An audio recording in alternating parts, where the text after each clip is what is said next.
一体何のつもりで。 Un héros nommé Léon Demonhart se rend dans un château où il rencontre la reine des démons Echidna et ses 4 généraux, Edvard, Marnis, Lily et Steiner. Il prétend vouloir entrer dans l'armée d'Echidna alors que lui-même l'avait détruite auparavant. Echidna le bannit et ordonne à ses généraux de le jeter hors du château. Malgré ça, Léo revient constamment à la charge et finit par convaincre les généraux de lui laisser passer un entretien. Edvard voit en lui du potentiel et est d'accord pour l'intégrer.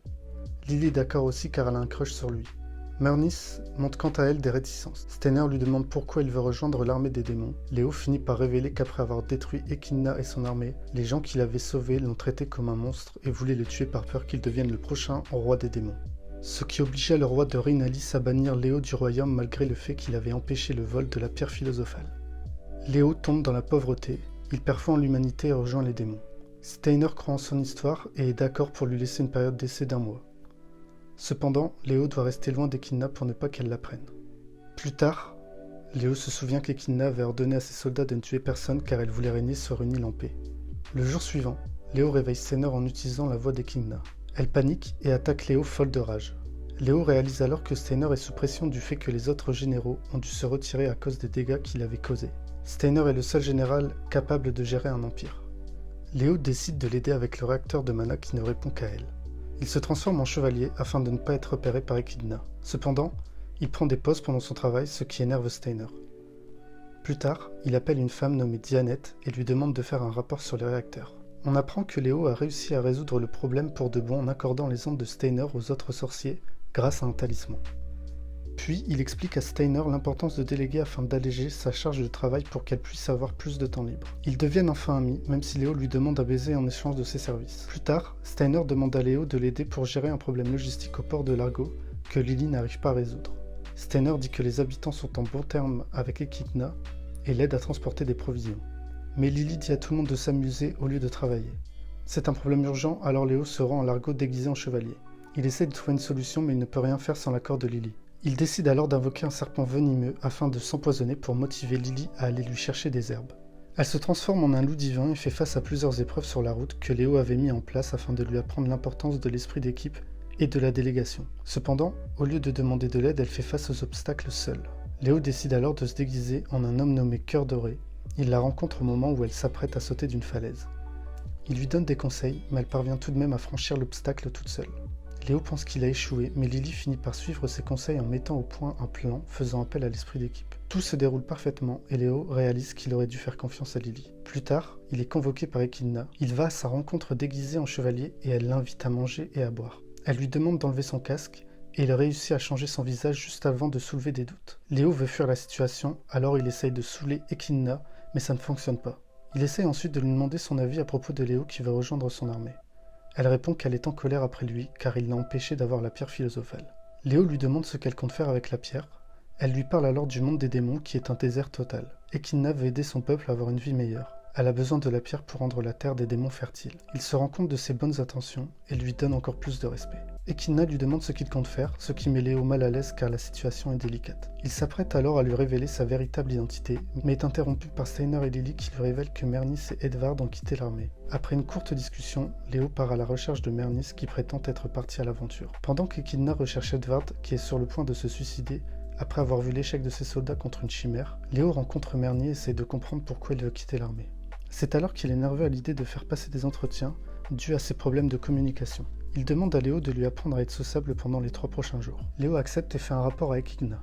Echidna raconte alors qu'Edvard était très contrarié et pense qu'il est un général sans valeur. Heureusement, sa fille Julieta le surveille afin qu'il ne commette rien d'irréparable. Plus tard, Léo entraîne Marnie en l'habillant en servante dans une auberge. Léo lui donne quelques conseils et Marnie commence à parler à un groupe de mercenaires. Ces derniers lui manquent de respect et se moquent de lui. Marnie leur donne une bonne leçon tout en étant très éloquent. Léo le félicite pour ses progrès et les deux procèdent alors à un entretien où Léo lui demande les vraies raisons de son alliance avec l'armée des démons. Il a des doutes concernant Léo car il sait qu'il peut détruire toute l'humanité en un clin d'œil.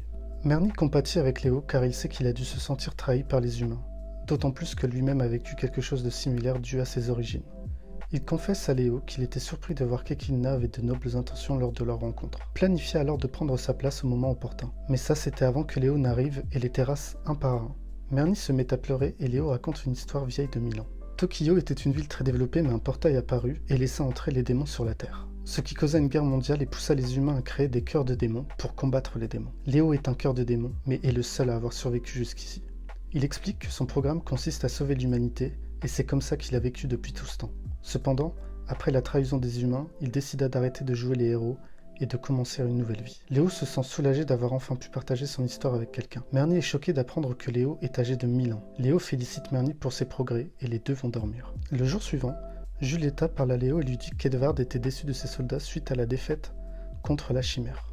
Il n'est pas satisfait de ses soldats car ils devraient être aussi forts que lui. Léo a un plan et emmène Lily et Julieta devant un robot qui date de l'époque des machines. Il l'active et le robot se dirige vers les soldats d'Edvard. Il s'avère alors que le robot a un dysfonctionnement qui le rend très puissant. Il s'attaque alors à Edvard qui essaye de le combattre. Léo et Julieta viennent à son aide en lui donnant des conseils sur comment vaincre le robot. Il gagne le combat mais le robot lance un appel à l'aide et 3 autres robots se réveillent. Par chance, Echidna et d'autres généraux arrivent et la reine des démons détruit les machines. Léo continue alors l'entraînement d'Edvard. Il l'humilie car il ne sait même pas vaincre une simple chimère.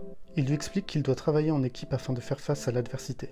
Edvard réalise alors son erreur et s'excuse auprès de ses soldats pour son mauvais comportement. Il lui demande alors de rester leur général et il promet de devenir meilleur. Le jour suivant, Steiner annonce à Léo qu'il va sûrement être promu. Il promet alors qu'il va enfin révéler ses véritables intentions pendant la réunion.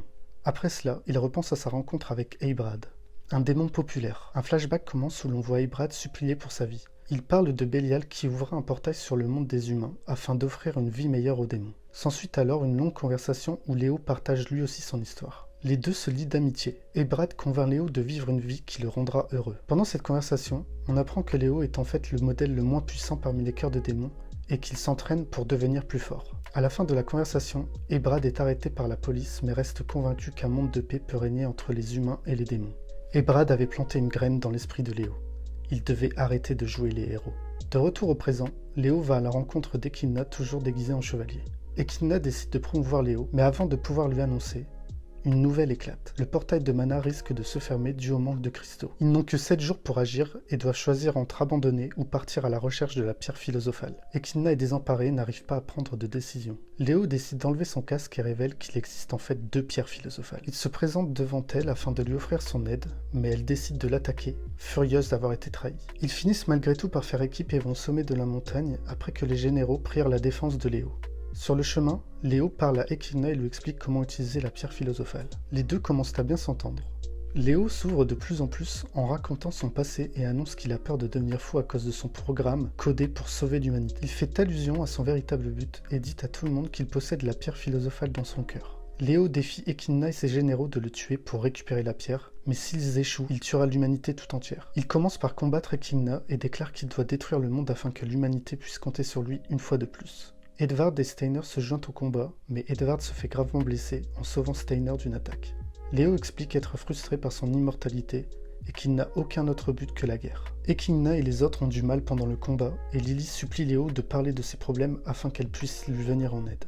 Malgré cela, Léo l'attaque, ce qui force le groupe à l'attaquer violemment. Cependant, il est trop puissant pour être vaincu, du fait de l'accumulation de ses pouvoirs pendant près de 3000 ans. Edvard est vaincu malgré sa forme de dragon, mais n'est pas tué. Merny se joint au combat et accuse Léo de lui avoir menti, mais il est gelé avant même d'avoir fini sa phrase. Lily se transforme en un loup divin et attaque Léo, mais finit par se faire terrasser en un seul coup. Echidna se rend compte de l'impasse de la situation et décide de faire appel à un sort qui peut neutraliser les pouvoirs d'un héros. Steiner a pour ordre d'occuper Léo pendant qu'Echidna incante le sort. Elle confronte alors Léo en lui disant qu'elle pense que son but est en fait de se suicider et qu'il n'a aucune envie de faire du mal aux autres, ce qui explique pourquoi il ne les a toujours pas tués.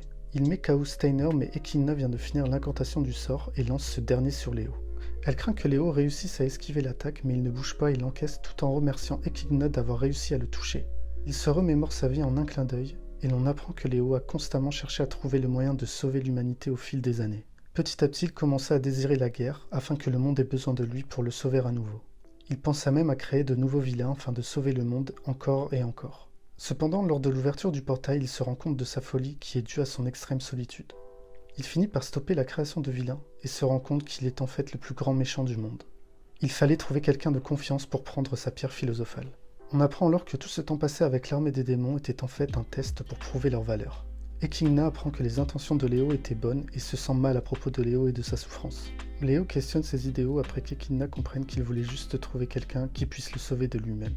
Elle décide de lui offrir une mort honorable en neutralisant son pouvoir, l'ouverture parfaite pour ses généraux. Léo s'effondre dans un sourire, soulagé d'avoir enfin pu être arrêté. Il dit aux généraux de récupérer la pierre avant qu'il ne soit trop tard. Après une longue séquence émotion, Echidna refuse de prendre la pierre et force Léo à devenir l'ambassadeur de paix entre les humains et les démons. Il se tourne alors vers les généraux et leur demande de l'achever. Ces derniers refusent et Steiner propose d'éteindre son programme interne afin de le soigner. Après un bref moment d'incertitude, Léo réussit à se libérer en suivant le conseil d'Eibrad. Faire le bien. Léo s'auto-régénère, ce qui condamne la pierre à rester en lui. Echidna lui tend la main afin de le relever. Léo accepte, ce qui symbolise sa renaissance. Il commence sa nouvelle vie en tant que subordonné d'Echidna. Elle lui demande alors s'il regrette de ne pas être mort. Il répond qu'il veut vraiment l'aider à réaliser son rêve de créer un monde meilleur pour les démons. Julieta interrompt leur conversation et annonce qu'il y a beaucoup de travail à faire depuis leur départ. Et c'est ainsi que Léo, Echidna et les généraux commencent leurs nouvelles aventures. Like, partage et abonne-toi pour ne rien rater de mes autres vidéos.